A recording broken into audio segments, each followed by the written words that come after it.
You're going to be the one stuck with your mistakes and your parents' mistake. It's your life that you're going to be dealing with after they're gone. That's so deep. You're stuck with a horrible job that you hate that brings you misery and a partner that you also despise. It's a good life. Mom, I know you want me to be a doctor, but unfortunately, I don't understand basic chemistry. Chemistry or English. Your parents, they'll be like, oh, you're becoming too American. But obviously, what do you expect out of me, buddy? They wanted a fresh Bengali boy straight out the river, like a fish. That's what they wanted as a child. Sorry, buddy. Thank you so much for coming back to another episode of Difficult-ish. Where on this episode, we're gonna be talking about things that we don't owe our parents. Because on the last episode, we talked about things that we do owe our parents, okay? It was supposed to be 2 in 1. But then we had to, break them apart because, we started yapping a little too much, okay? So in that episode, we talked about things that we owe, right? Our love, time, respect, financial help, of course. But in this episode, we talk about the opposite, okay? So what don't we owe our parents? Control over our career? Control over our relationships? Do we owe them our self being sacrificed? Maybe. We talk about that, and we talk about so much more in this jam-packed episode that you will love and you will enjoy and you will share to all of your friends. And it starts right now. Welcome back to another episode of Difficult-ish, a podcast about different South Asian areas. You scared not only the listeners but also the software that we use with how high that volume. Hosted by my co-host here, Khan, and my co-host here, Master Munir. Before we get any further, like the video, subscribe to the YouTube channel, rate the podcast, review the podcast, leave a little commento. Oh my god, I just realized. A couple words. What? If you guys aren't watching the video, I just realized we're both wearing Bangladesh merch. Oh my god. Unintentionally. Oh my god. We're just we heavy on the Joy Bangla today. He's wearing his Bangladesh jersey. How did you know where? I'm wearing my Oh sweatpants that have a lot of Bangladesh things on it. Yeah, folks. Sold out. Never coming back. Can't ever get them again. Yeah, these were one of my first ever collections. Sorry, Yeah. Yeah, what's up? Today I was bored, so I looked up top South Asian podcast, and I saw that we're #1 on FeedSpot. Actually. I didn't even know. Oh, that's Shout out FeedSpot. Thanks, FeedSpot. I didn't even know that. Yeah, we're just out here, doing the thing, and it's been hectic times. Her and I have been real busy. Yeah. A lot of family. She got a lot of family stuff going on. We had our whole engagement going on, and I'm gonna be in Orlando for a little bit doing family things as well. But we're celebrating Eid together. We're celebrating Eid together. First Eid together. First Eid together. Just went Eid shopping yesterday. Yeah. How's your first Eid shopping experience? Well, this was my first Eid shopping experience without my parents, and essentially by myself. And I think when we walk into these, not even that I think. I know when we walk into these stores and we're just little kiddos without guardians. You keep saying this. I think we look, mid to late 20s. No, I think we look our age, but in their eyes, we're still bachara. We're still kids. Oh, that's true. And they're not going to take us as serious because they assume that we don't know Bangla. Well, no, yeah. And they think that we're just going to speak in English. And, I get it. So, a lot of the workers at these stores, they don't think that we know how to speak Bangla right away. So they are unsure on how to talk to us. But then we start speaking in Bangla and they're like, oh, okay, they're one of us, right? But with that being said, we don't know how to haggle or bargain. And that's something that I'm fine with. I don't really need to learn how to do that. But the level of cutthroatness that my mom has with bargaining, I'll never reach that and I don't want to. Thing is, you can't go shopping when you're in desperate need of something. Yeah, especially we did not want to go back. We did not want to go shopping again. It was already late at night. We had a long day. Yeah, that's not when you should go shopping. You should go shopping when you have nothing to lose. Yeah, and also something that I didn't know that Jackson Heights and Eid shopping was entailing in New York is that John Rath is a week before. Yeah, now. Why was John Rath last night? John Rath is, already started. The custom John Rath, what it quite figuratively literally means is the night before Eid, right? And that's when you have your Mehdi done, the Eid festivities start the night before. They already got Tell me why it started a week in advance. It was so popping and lit, so busy. All the stores were open mad late beyond the time that they're supposed to be open. It was lit. It was just it's a good time. I was since when is it a week before? Yeah, it was a good time, I can't lie, it was a good time. But it was nice shopping for Eid for the first time with you. Yeah, it was. Did you like what you got? Yeah, what you got? Me. Yeah. Sorry. It was nice. It was sorry, nice. Sorry, But you know when you get to that point where it's just so late in the night, yeah, you don't feel like changing your clothes because I was wearing like layers of clothing. I didn't feel like going in and out and taking it off and trying on new clothes and this and that, and it was too much. So I was like, let's just go back to the old. I mean, you were like, let's just go back to the old store where we liked the first item of clothing you liked and just go back and buy that. I definitely overpaid, but it Eid was just to like mitigate crazy. the stress of not having something to the last minute. Eid clothes shopping is wild now. Like by the time we're watching this, I posted a Bangla English vlog of me going Eid shopping in Jackson Heights, and back in the day, I would buy a fancy like bridal wear type of clothing for $200 or whatever it is. And that was even then expensive, right? But now you'll buy something that's just like pure cotton, not much embellishment on it at all. And it's $200+. It is. We're in crazy times now, even with the recession. Yeah, Trump's America. Saw that boy. Yeah. So I think right. I still like supporting these small businesses, but I think I'm going to try getting more things online from now on. Yeah, man. Good thing is they get all those for like $10 back in Bangladesh. Like, yeah. We all know that. That's what frustrates me the most. Because like, I'll be like, yo, I know how much y'all got this for, Your bro, bargaining please. skills have gotten crazy. What you mean? Like, I never expected it from you. Because wait, like, what you mean? Before your Bangla wasn't like as it developed, and like you didn't really know how to say the numbers in Bangla, which like still we both don't know how to do that. But now you're just like, yeah, I know you didn't buy it for that much. Like, just sell it for lower, bro. Because going back to Bangladesh, that changed me, bro. Because I did not realize how little all of this costs, bro. Yeah, you've become so blunt. Like, you're really your father's son. Actually. Yeah, and like, I don't like doing the whole I don't like that, like, you pulled out, like, that desperate card. Like, oh, please, like, oh, like, no, I didn't, this is our first. Okay, I don't like that you pull it out. Okay, I just want to keep it as, like, yo, like, I know how much this is, bro. Come on, stop playing I did not pull out a desperate card. Me and you are different because I pulled out the empath card, and you pulled out, like, no, like, I know you didn't buy it for this much. What I basically said was, like, no, like, we're kids. Well, now me translating. Yeah, that's purely desperate. That's purely she's saying we're children. Don't charge us too much. What the hell are you doing? Well, me translating in English, it does sound a little bit bad. But basically what I said, I was like, oh, it's our first Eid as engaged couple. Like, we're just kids. We're bachara. Like, like, why are you? And you're like doing that like behind my back, like looking over my shoulder. Like, and I'm trying to be like, yo, like, stop playing with me. Like, I know it's not that much. Like, why you make me look like that? Golly. Oh, literally crying. Golly. Yeah, I was literally trying to pull the empath card, whereas you were just like the cutthroat card. Yeah. But then guess what? We had to leave because they weren't budging. And then they won at the end of the day because we came back.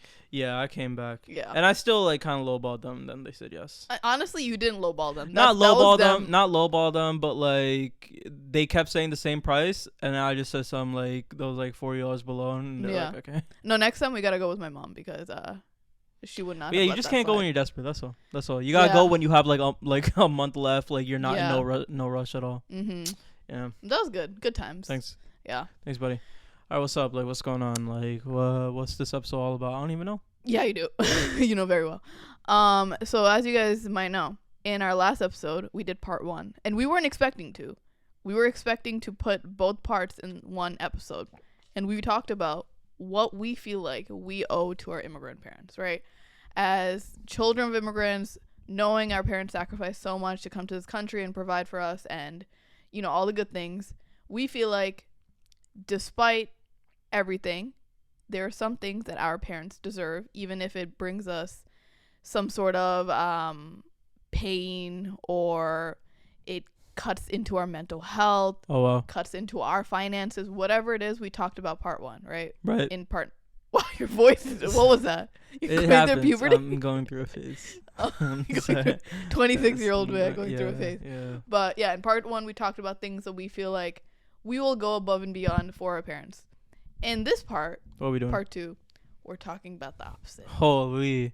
We are going in on things we feel like we do not owe to our parents. Damn. And some of our non-negotiables. Wow. Right? Non-negotiable. And there were some things that we said in part 1 that could have been hot takes. Maybe the older generation might disagree with us. Maybe there are even some cutthroat people in our generation that disagree with us. Mhm. But in this one, I feel like it's going to be a lot worse when we might get some You think so? controversial opinions Oh my God. based off of the things that we do I not don't think know. they're very like controversial though, you know. I think it is. You think so? I don't think Yeah. so. I don't think so.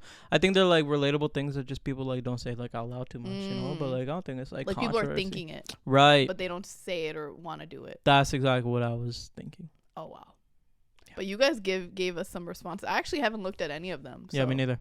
They're gonna be some crazy ones. I'm expecting. Or they might suck. Maybe. All right. Do you have any that you want to start out with? You want to start off with like honorable mentions, like Already? Yeah, usually like honorable mentions are like first. Like, Okay, go ahead. I don't have any though. Do you have any? Like anything that's like not that serious, just like kind of silly? No. No. Okay. I don't. All right, we don't have to do any of that. We could go straight into it. One thing that we do not owe our parents is cultural perfection. Can we break that down? Because I'm not sure what that means. You know what that means. No, let's see. You know what that means. What's it mean? You know, because here's the thing. You know, like I am a Bangladeshi American, right? Like I am a of You're Bangladeshi. Bangladeshi.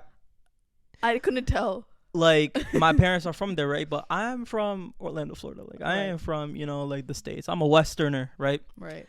And I didn't grow up with a lot of Bengali people. You know, I grew up with a lot of people from By other the way, cultures. that sounds like a curse too. When other people refer to you as a Westerner, that sounds like an insult. Like, you know, when like it is, Bengali people call like people outside of Bangladesh as bideshi, right. that's like That is that is a curse word. I gotta be honest. You A know, bad like I grew up connotation. with a lot of people that are not Bengali. I didn't grow up with a lot of people in my culture. I grew up with a lot of people from other cultures, and thus I didn't grow up with like the most love and appreciation or care or interest for my own culture. You know. And I only recently started just a few years ago. You know, I only just started learning how to make some of the dishes. Or, you know, I've always known how to speak Bangla, but my Bangla has gotten like significantly better over the last couple of years. I can attest to that. You know, and just and yeah, and I don't think my parents expected it too much, but I know this is like the case with like a lot of other kids. Like a lot of parents will expect their kids to kind of like be as Bengali as they are, you know, and like go out of their way to like be as, you know, close to the culture, close to the customs, or knowledgeable of like you know, what a lot of the traditional norms are, because the parents, like they are like the offspring of their parents.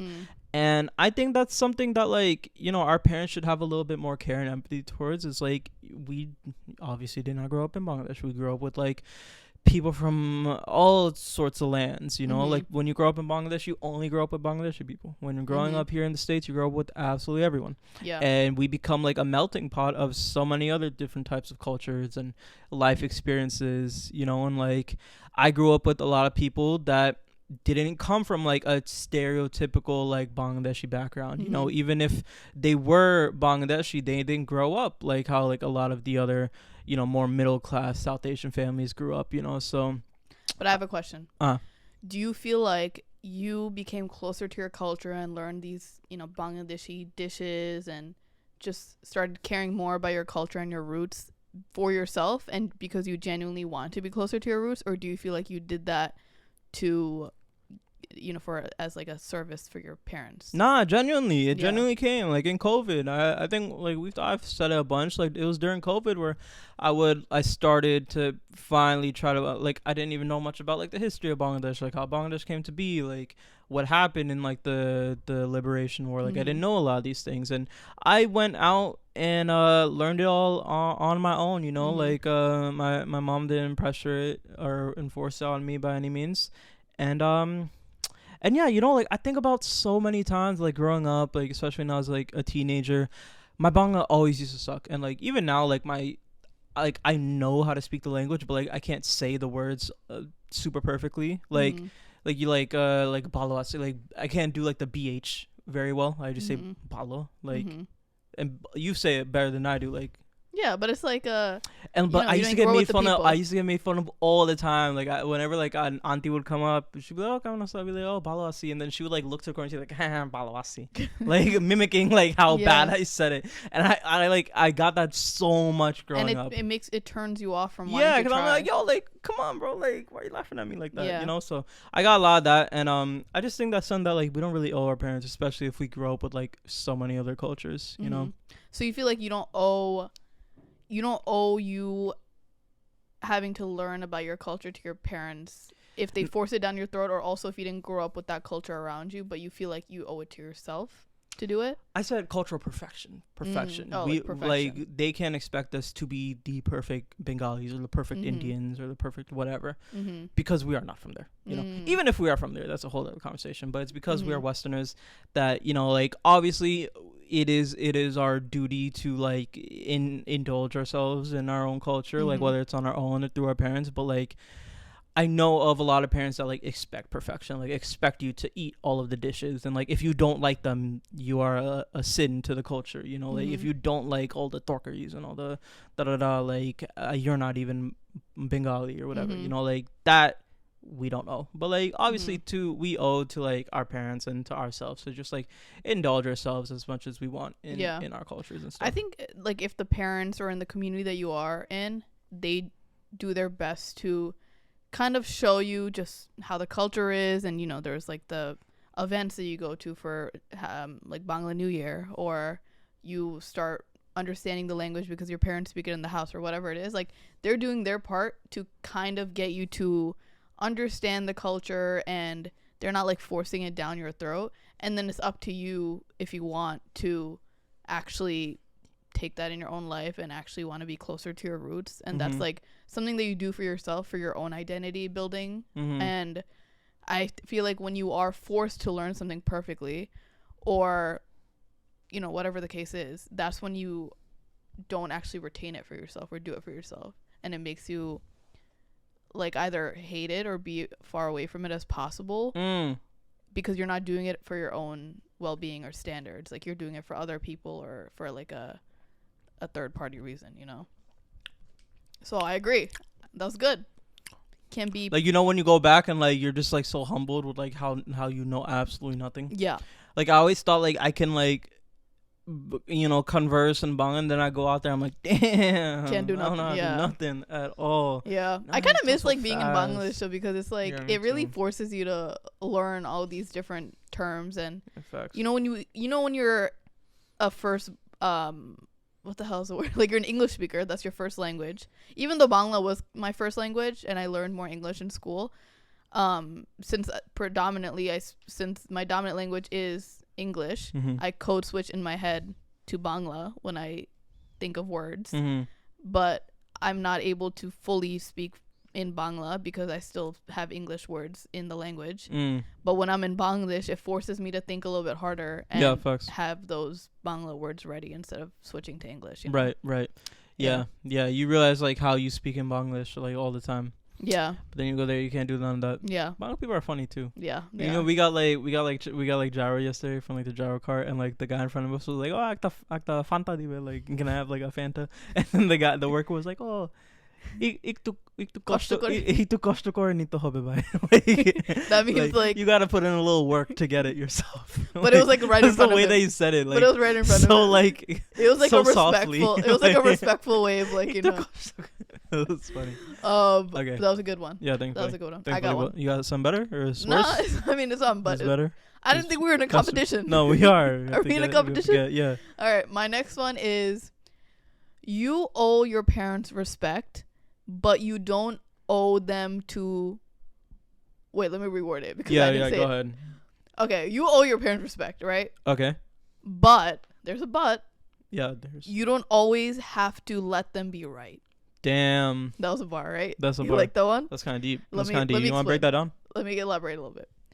So yeah, your parents are always deserving of respect, right? Always. Ooh, hot take.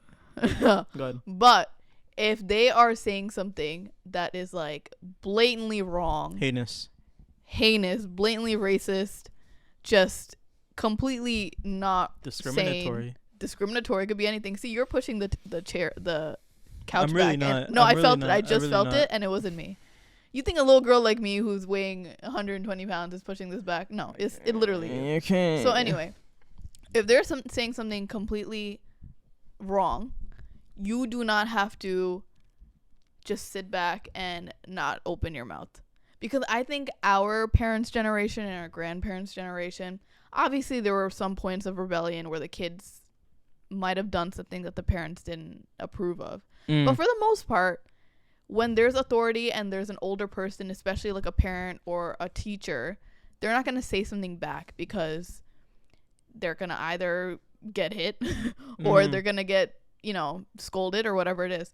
So my parents looked up to, or my mom especially, she looked up to her father very highly, and she would never talk back to him because there was like a lot of respect in the family with the father figure and in the village as well, right? In the community. So it was, even if there were things that he said that weren't 100% right, or now that I'm looking back at it as a kid, looking back on what my grandfather might have done, I'm like, okay, that would not fly with me, right? But like even back then, even though, 30 years ago, 40 years ago when my mom was little, that was not something that she would speak up for, right? And she didn't even think it was wrong. But me now, I would speak up for that. So what I'm saying is that like you are able to speak back to an elder or to a parent. It doesn't have to be disrespectfully. It doesn't have to be you raising your voice. All right, give me an example. Okay, all right. You're the parent. Yeah, okay. And you just said like, yeah, I think only the boys. Yeah, only the boys should go outside. Go outside and the girls should not. Not. I think as a daughter or as a son, you should speak up and be like, no, I don't think that's right. In 2025, both people can go outside and this is what's wrong in society. Nope, you're wrong. Stupid girl. You're wrong. No, honestly, that's You're a genuine wrong. conversation. Yeah. So then you put some more facts in there. Okay. Put your foot down. You speak up more. Okay. Oh, are we still role playing? No, we don't have to. I really don't want to. Okay. But it's like, so we're allowed to talk back. Yeah. Yeah. But I think there's a bad connotation with talking back, because talking back just means like you're disrespecting them and that you're not respecting their authority and that you're rude and disrespectful. But I think talking back can also just make you into like a confident person. And you know what? Guess what? What? I'm reading a book, right? And the girl is talking about how she's a lawyer because her parents really wanted her to go into this field. And in the house, she was always taught to be quiet and obedient and never talk back. But then when she was in public speaking and these like, lawyer classes, they expected her to win these cases and like be very vocal and, be in like the Model UN and just be very like loud and confident. But it's like, if you're taught in the home to always be obedient, never talk back, and always respect authority, how can you expect these kids to go into school and have confidence and know how to speak up for themselves, whether it is someone, a kid bullying them, whether they are in a class for public speaking and they have to prove an argument? Like, you have to teach it in the house too, right? And I feel like our parents, I do know about you, but my parents never really apologized, and since they were the adults, they were always the ones that were right. That's what they told us. So we never felt like we had like our own right. Like, me and my brother never had like our own footing in the house or had like our own say on things and things like that. So obviously that follows you into the classroom as well, and then also in real life, right? So I think it's really important to, as the next generation, we have to be able to, obviously give authority to our kids, but also be someone that can apologize to them when we're in the wrong and let them have their own voice and let them not like argue with us in a harsh way, but we should let them have their own say in things and talk to us freely where they're not like scared of us entirely. You understand? Yes. Thanks, buddy. It took a while to get there, but we're here now. You know. All right. Sorry, it took so long. So like, don't talk back or talk back. Talk back. Talk back, but like back. respectfully. Okay. I think there's a difference. Talking back is just sounds bad. I think there should be an equal opportunity for both the parents and the kids to talk freely.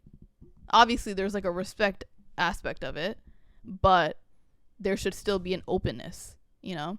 So what I feel like we don't owe to our parents is just continuously being a yes man and being under their power with no sort of like exchange of words and thoughts. Thank you. Thank you for coming to my TED Talk. Got it. Thank you for finally coming. got to it. Okay. All right, buddy. All right. Yeah. Yeah. Good one. Thanks. Good one. You? ¿Y tú? Guys, this man is better at speaking Spanish than Bangla, because tell me how he's so quick. He literally knows every single goddamn Spanish song. Not true. He's quicker to respond in Spanish to me than in English or in Bangla. And I'm like, were you like switched up birth? Because this is not normal behavior. I think if you were like put in the middle of like Corona Queens, right, like the biggest Spanish or in the Bronx or something, right? Yeah. You'd be able to assimilate. I'd be okay. You'd be able to assimilate so well, a lot better than in Jackson Heights, Queens. I'd be okay. I'm from Orlando, Florida, guys. No, like I it's beyond that though. Nah, cause I had more people to speak Spanish with than I had to speak Bangla with. You know, like, and like I at school, like I have friends who literally think you're Latin because of how well you're able to sing these songs. Sorry, yo. All right. Anyway, I just like the tunes, man. No, I know you're good with the tunes, but I'm saying I just like the tunes. One thing that we do not owe our parents is the full sacrifice of self-being. I don't know what that means. Can we break that one down? That was like poetry. It means like, this is what I mean. What I mean is like, you just talked in like cursive. Like, what was that? What I mean is like, you know, like, Mom, like, I know you want me to be a doctor, but like, unfortunately, like, I have a 2.2 GPA. Like, Mom, I know you want me to be a doctor, but like, unfortunately, I don't understand basic chemistry. Chemistry or English. Or English. Like, you know, like, our parents want these things of us without like the full picture of like who we are. You know, like when right out the womb they're like, that one's gonna fulfill the dream that I was never able to. That one's gonna have their own orthopedic practice. I can't speak English. You got it. What I'm trying to say is, like, you know, it's fine if you try to guide us. Like, obviously, all kids or all parents are going to try to guide their kids towards, like, certain directions, whether it's, like, sentimental towards them as, like, the parents or, like, things that they find as, like, safe and secure. But, like, at some point, you got to let the kids, like, follow, like, where their wings are taking them, you know? And I feel like a lot of our parents don't allow us to have that. And I think sometimes they get so blindsided by like their dreams that they're putting on you, where they're unable to confront like who their kid actually is. Yeah. You know, and I think that not only hinders the kid from growing, but it also hinders a parent from establishing like an actual relationship with their child and have like more to their child than they know. You know, because in their eyes, it's just like, no, he has to be a doctor. He has to, you know, do this one thing. And it goes into what I was going to say, but that was a good one. Yeah, that's what I'm saying. It's like, how'd you word it? Like the sacrifice of like self-being, like my self-being, like going where my life takes me, you know, like my life is taking, like I discovered on my own that like I really love writing when I was in 9th grade, you know, and like that's not something that like I shared to my parents at the time because I knew they would not care. But, you know, like I think, you know, like life has happened how it's happened, but like, you know, I think about like if we were to go back and like if I recognize that my kid really loves something at the age of 13 or 14, you know, because like my mom tried to push like piano on top of me, and like I love it, but like obviously I didn't follow through with it. My mom tried to push like you know science on top of me, didn't follow through with it. But you know, imagine like you see your kid really like something and you're like, you know what, let's get you extra that. Let's get you extra that. I feel like that doesn't happen a lot. You know, it's just, you know, oh, you're doing that, but that's wrong. Come back over here. Like, we're gonna get you extra more of this, even though like I know that you don't like it. We're gonna make you like it. If your future kid really, really has a passion in like badminton, or like you know, something very technical like DJing or something. At a young age, he knows that. Yeah. But it's taking away from his studies. What would you do? I mean, the thing is, like, you gotta, like, the studies have to be first, like, the foundation. But, like, you can't, like, never stray your kids away from that type of stuff, you know? Like, my mom would be like, nah, stop that. You know, like, you gotta do this instead. Whereas, like, the right way would be like, yo, like, keep doing that, but make sure you get good grades. Yeah. You know, like, I think that's how like a lot of kids do it. Yeah. But you know, like, not saying that like you gotta go be a doctor, but like you have to have good grades, because like that's one thing they do in school. Like, I don't know if you ever suffered from this, but like I literally could not like join clubs because my GPA was too low. Oh, like, did you know this was a thing? That never happened to me. Yeah, like I wanted to try out for like the lacrosse team, but like my GPA was too low. Well, the problem for me was I did try out for the lacrosse team and I didn't make it. Okay, well, because I was like, just bad. I couldn't, you know, like. I see. I didn't know that was the. Oh, you do have to maintain like. Yeah, good very grade, standard like, GPA grade. That you should not be dipping below anyway. Right. Yeah, I couldn't hit that. I see. I can hit that. So maybe it's good that you couldn't get it. Right. So, you know, it's just like we don't owe them like the full, like our like life sacrifice, like of like where we want to take our lives, you know. It's interesting because like in high school when I was in the advanced arts and I really liked, you know, just doing art and painting and things like that. My mom did support me and she did come to my functions for when I got like the awards and, you know, the shows and things like that, which is great. But after a certain age, it's kind of ingrained in you, like you have to stop this to focus on something more serious and stable. And I understand from their like survival mindset, like why they say that, but I think when we do it later on in the future, you don't have to substitute something that you're really passionate and that you love with something more serious. You know, it's possible to do both. It's possible to, you know, love something and maybe not make that into your career, or maybe make it into your career, you know? And I think we should be able to give like the option of doing any thing that they want. Yeah, for me it was always like is grades and only grades. Not like it's grades plus you could go also do these other things, but like grades first. You know, for me it was just like, if you don't only get good grades and if you don't put all your focus onto school, you're gonna be a failure in life. Versus like, you know, get a good grade, but like you could go follow that one thing if you want, but like make sure you got the foundation and whatnot, you know. So like I wish I had just got like more of that. You know, that's good. That makes sense. I'll leeway into my point from yours. I'll hop on. I'll put a post-it note on that. And what? I'll put a thumbtack on that. How about you just say you're moving on? You're moving on, buddy. You don't have to connect yourself to what I was saying at all. Please don't. What's the saying? You don't have to. Like, I'll put a pin. Put a pin in that. Okay. Okay. Well, let's put a pin in that. And then no, but pin means like you're coming back to it. No, I don't think we are. No, I think my point is related to okay, well, to add on. Just to add on, I put a pin in that. You don't have to put a pin in anything. Please. Put a post-it. Please. Put a thumbtack. You don't own a thumbtack. Oh my god. Anyway, please go. You guys get it. So yeah, so you said that, I mean, whatever the hell you said. Like, I said something very normal that anyone else can understand. Made some shit no, up. Any of our listeners will understand what I said. Okay. It's just you. All right. So I know exactly what you're gonna say. What? We don't owe our parents our future. What are you gonna say? Okay, see, now you're gonna make fun. I'm not gonna say it anymore. You can carry on this podcast just on your own. I know it's just like I know you. You do not owe your parents. No, because if you're gonna expect the worst from me, you do not owe your parents your career and your love life. What's that mean? I think piggybacking on what you said, right? Our parents sometimes feel like they have a say on our future and career. They have these big dreams and aspirations for us becoming a doctor before we're even born and this and that, right? Yeah. I think that you should not let them hold that against you and over you and let that dictate what you want to do for the rest of your life. Because sometimes parents are, and you know, this is not every time, but like sometimes they'll manipulate you so hard. They're like, yeah, my dying wish as I'm getting older is for my son to become a doctor. Yeah, before I die.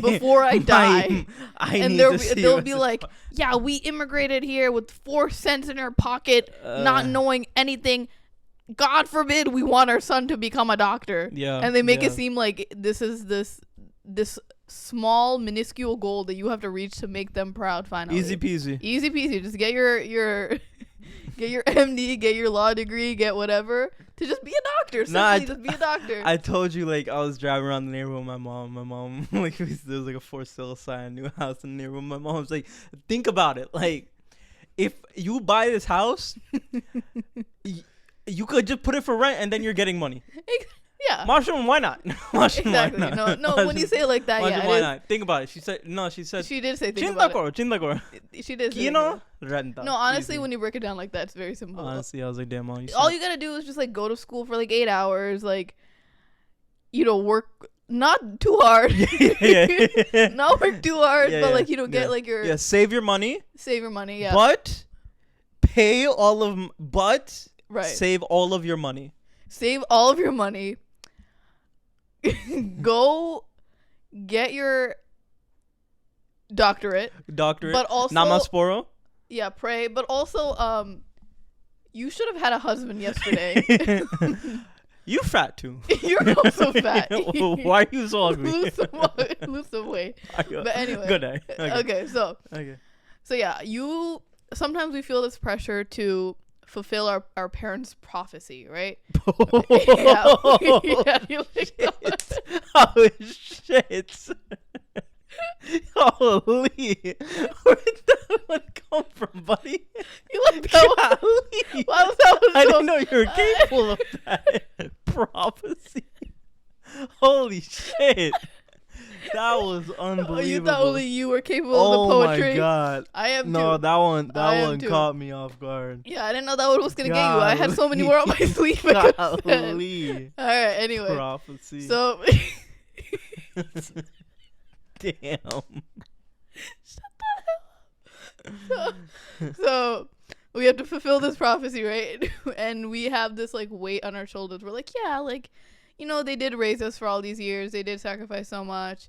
The least I can do is just make them happy by getting this degree that I may or may not actually want, and just like follow the path that they have for me. But you have to realize that like them saying that you're doing this little thing for them is not a little thing, because that is years and work of your time, or that is years of your time and so much hard work. And it might not even be something you're passionate with. And you're going to be the one stuck with this career for 40, 50 years or whatever it is. It's going to be affecting your mental health. Mm-hmm. And yeah, maybe you are making them proud at the end of the day, but it's like your life that you're affecting. It also don't last. It doesn't last. It don't last. Yeah. They get on to the next. They forget about that proudness real quick. Yeah. You know about that one. I know about that one. And then also with the partner that they choose for you, I'm not talking about like an arranged marriage where it's like consensual, where both of you want that to happen for you. Mm-hmm.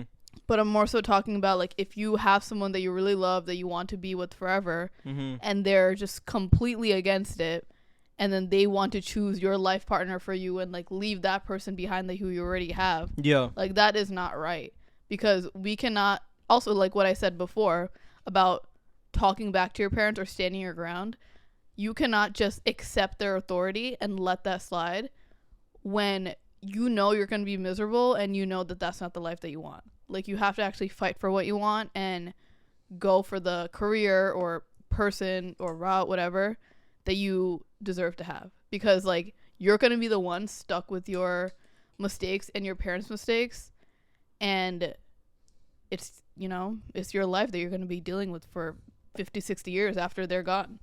And then you're stuck with it. That's so deep. You're stuck with a horrible job that you hate, that brings you misery, and a partner that you also despise. It's a good life. Yeah. You can't relate though, can you? Yeah, I know. I know. I didn't know you could speak for me like that. Yeah, I know. Okay. Yeah, I mean, Okay. You got any more? No, that's it. That's all you got? Yeah. Can I be honest? Yeah. Yours were kind of basic. No, they were not, guys. Please comment down below. Like, he just put some poetry in his words and he thinks that he said so much. You don't owe them your love, like, obviously. You know, like. I didn't say I don't owe them my love, okay? No, your love life. Okay, well, that's completely different. Aren't you lucky that, like, your mother, like, very much adores, like, your, like, partner? Yeah, I know she is. I know she's very happy. I know you're also very happy about that. I know. Okay. I know. Okay. Okay. You have anything else, buddy? No.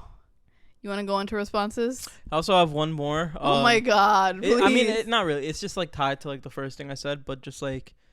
Are you taking the pin out of the pin that we made, and now you're like adding on? What I'm gonna do is ignore what you just said. That's what like you asked like what are you gonna? I'm gonna ignore what you just said. Okay. Like a lot of time like your parents will want you to like ask you like they'll be like you're becoming too American. You're obviously what do you expect out of me, buddy? Like what in the world you expect? It's like they moved to America. They moved to America, put you in American school, put all the Americans around you in American customs, and then they get mad at you for being American. They wanted a fresh Bengali boy straight out the river like a fish. That's what they wanted as a child. Sorry, buddy. I'm from Orlando, Florida, the southern part of the country. The South. Anyways, yeah, they'll try to like suppress like your westernism a lot of the time. They'll ask you why you're being so American. You know, I get it. You know, if you're being a little too you know, you probably know some of those, right? Like too American. Yeah. I get it. But like we're not. Yeah. Right? Okay. I mean, we have a podcast. Okay. You want to move on to the... Are you doing the responses or me? Yeah, I'll do them. Oh. All right. So, as you guys know, at the end of our episode, we try to feature some of your responses on our episode. So, this week we asked you, what are some things that you feel like you don't owe to your parents?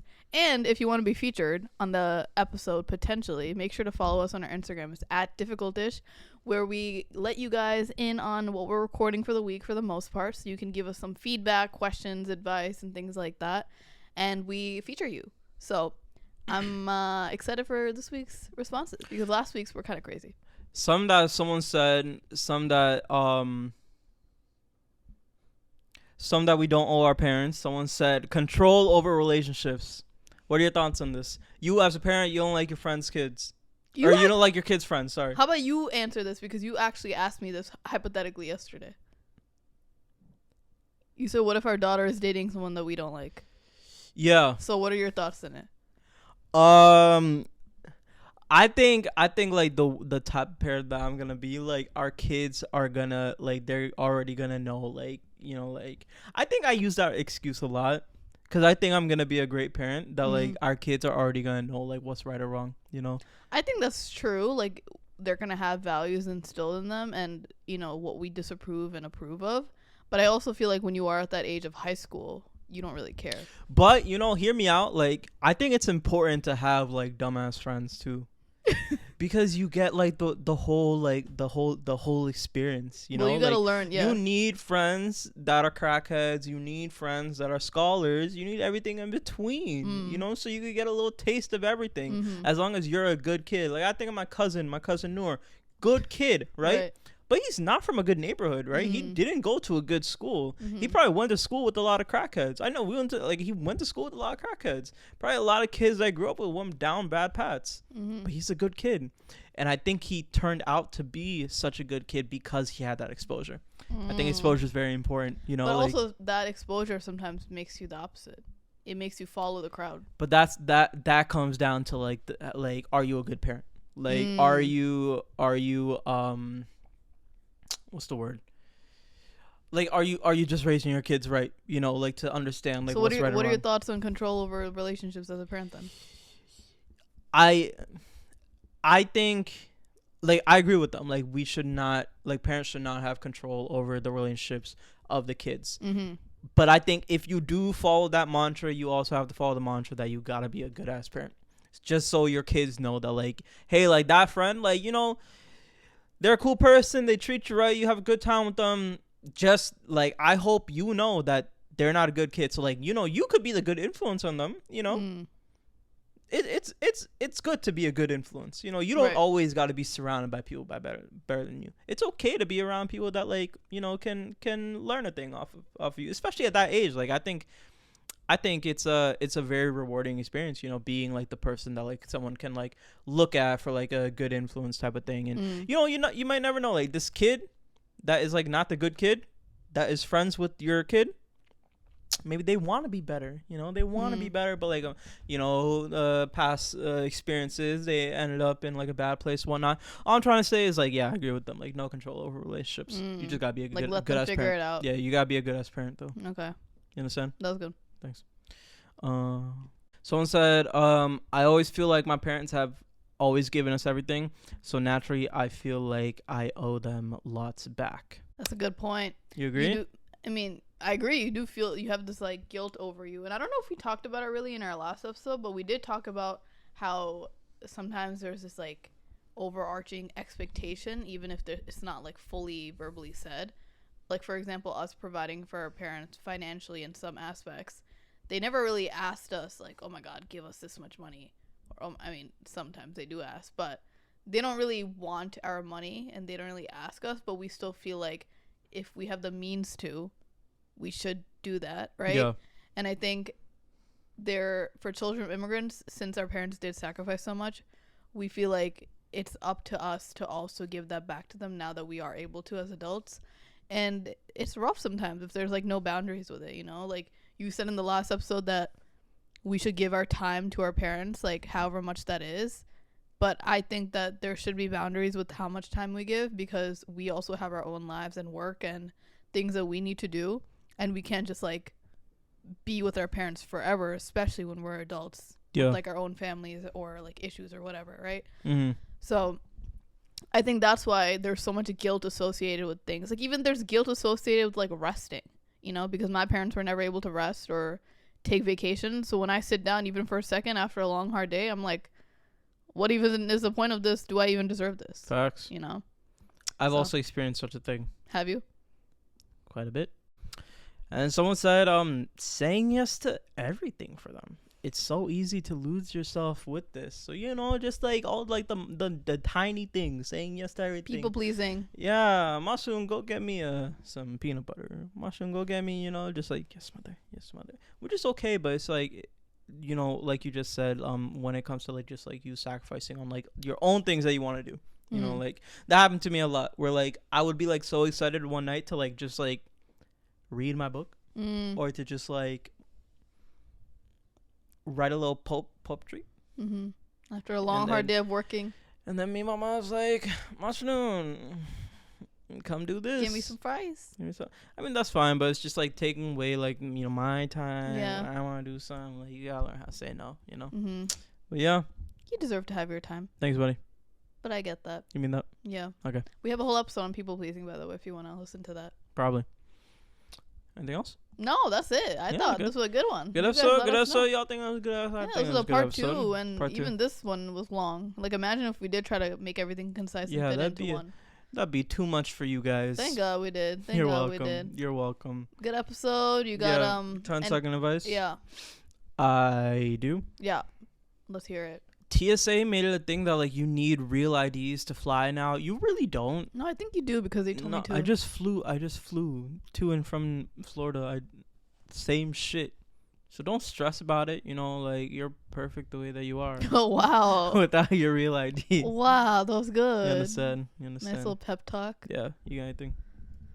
If you are a painter and you don't want to get your clothes dirty, but you have an apron for the kitchen, just put that on instead. Wow. Did you do that?